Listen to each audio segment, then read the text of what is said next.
Hi, today let's talk about how to make small talk. This is a very important social conversation skill. Hi, I'm Ajeeth from Capshine. Capshine is a revolutionary Learn It Together English fluency program. Through Capshine, learning is easy, quick, fun, affordable, and effective. We promise a whole new you in 6 months or less. Let's look at what small talk is, shall we? So small talk is the short conversations and the icebreaker that you have when you meet people after either a long time or you're meeting new people and you want to start a conversation and then get to know them. This is a very important social skill because this is how you connect with people, build rapport or a relationship, and this can be very useful in various contexts. So what can you talk about? What kind of small talk can you talk about? Well, there are some ideas on what you can talk about, and we will look at some conversation points, some formats that you can use to easily start conversations using small talk. So you could talk about life, things that happen in everyday life, in their lives, in your life. You could talk about food because everyone eats and everyone loves food. We could talk about work, travel, and the weather, right? So let's take a look at each of these and see what conversation points we can use to start small talk and build a rapport with strangers and people we may already know. Let's look at work. Either all of us go to work or the people we know go to work, right? So work can be a really great conversation starter. It's a great small talk topic. So one of the things you could ask is, if you're meeting them for the first time or you don't really know them well yet, when you meet them, you can ask them, what do you do? Right? So that gets the conversation started. So the other person might say, I work in IT. They may then ask you, what do you do? And that starts a conversation. And to keep the conversation rolling, there are some more questions you could follow it up with. For example, what motivated you to become a blank? So I'm a teacher. So if someone asks me what motivated you to become a teacher, then I have a really deep and long story that I can share.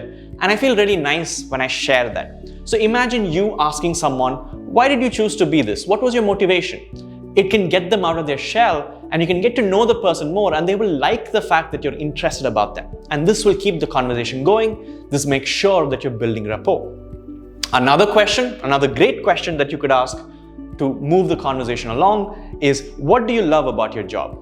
Again, this could be that, anything from, I love the fact that I get to work on what I'm passionate about, or I get to work in a place where they serve me food 3 times a day, whatever it is bound to get you through to a fun conversation and to get to know the person a little bit more as another human being.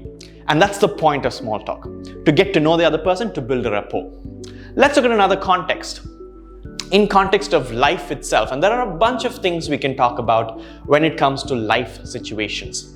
So one of the things that you could talk about, one of the questions you could start with is, did you hear about did you hear about the new Italian restaurant that opened nearby?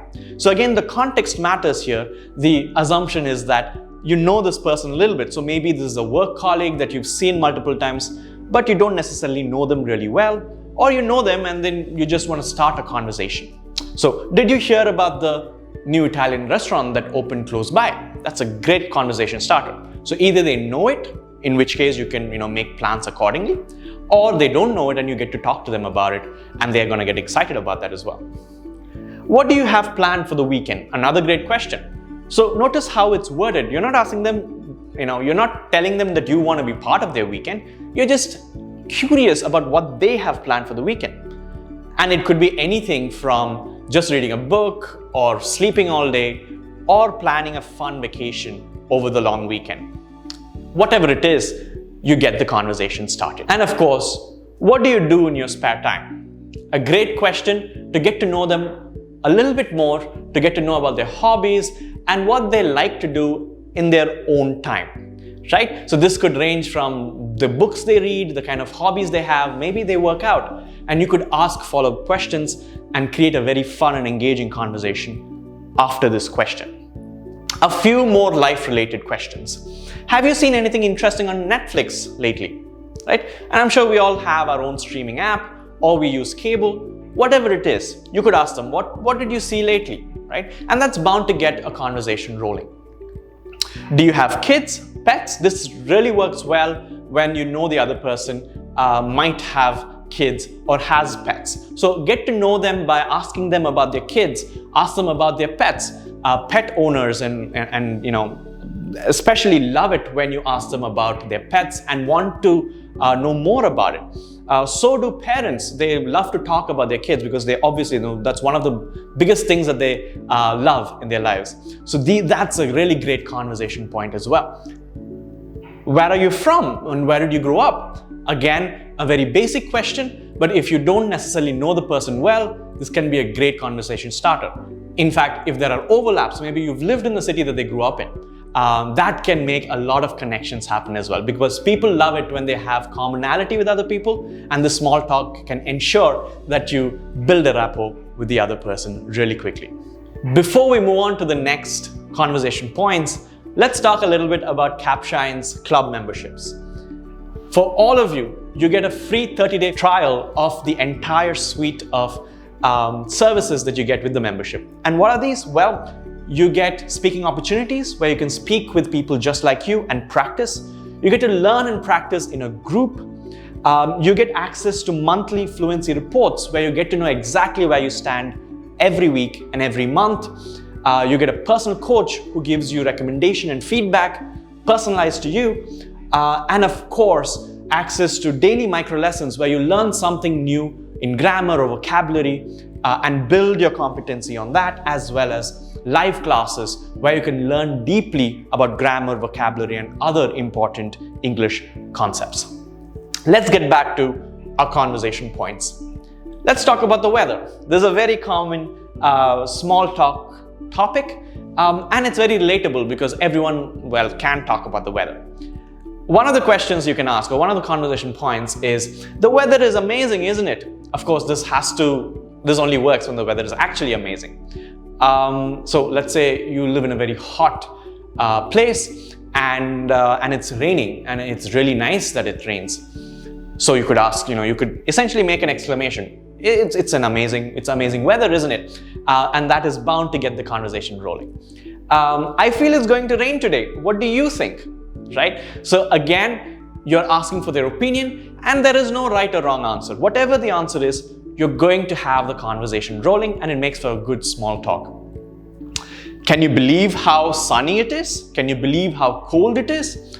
Another conversation point that you can use to get the conversation rolling. All great small talk topics that can get the conversation rolling and break ice.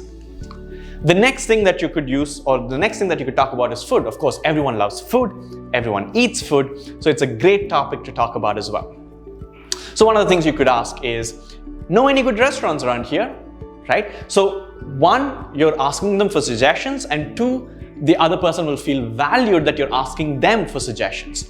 And again, it's likely to keep the conversation rolling, and you could get to know what their likes and dislikes are in food, and they can get to know yours as well. Great way to get to know people. Have you tried that new Japanese restaurant at Cambridge Layout? Right? Again, very similar to one of the other questions, but introduces a new idea, sort of creates a social proof of, hey, I've been there. Have you gone there? What do you think? So when you're asking for opinion about these very relatable things, you get to build conversation and get to know the person a little bit more. Do you like Japanese food? Again, the same tone. You can get to know what they like and dislike, and a great conversation starting point. And finally, we could talk about travel. Again, not all of us love traveling, but it is bound to give us enough ammunition to get a conversation rolling and build rapport. I just came back from France, or let's say I just came back from Hubli. Have you ever been there?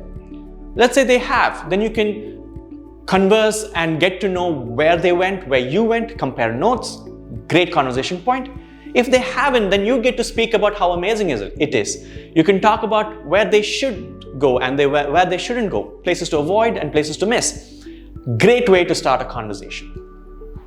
Have you been to wherever? Do you have any recommendations? So here you're asking them for recommendation. As again, we saw before, when you ask them for recommendations, when you ask them for their opinion, they feel very valued, and this is a great way to build a conversation and take things forward. And of course, which places are on your bucket list? So bucket list is essentially a list of things you want to do before you die, right? And if you say which places are on your bucket list, then what is your wish list? What are the places you want to visit? Again, you can compare notes. You can say, hey, you want to go to Japan? I want to go to Japan too. How awesome is that? Maybe we should plan together, right? Maybe conversations don't go that deep, but you get the picture. It's a great way to build conversations.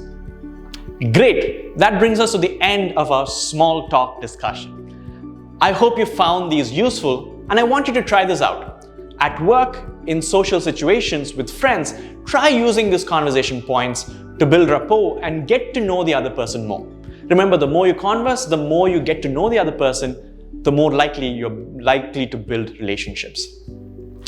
Don't forget the 30-day free trial. Make sure you go to capshine.com, download the app to get your 30-day free trial to the entire suite of Capshine's offerings. Make sure you like and subscribe. Thanks for watching.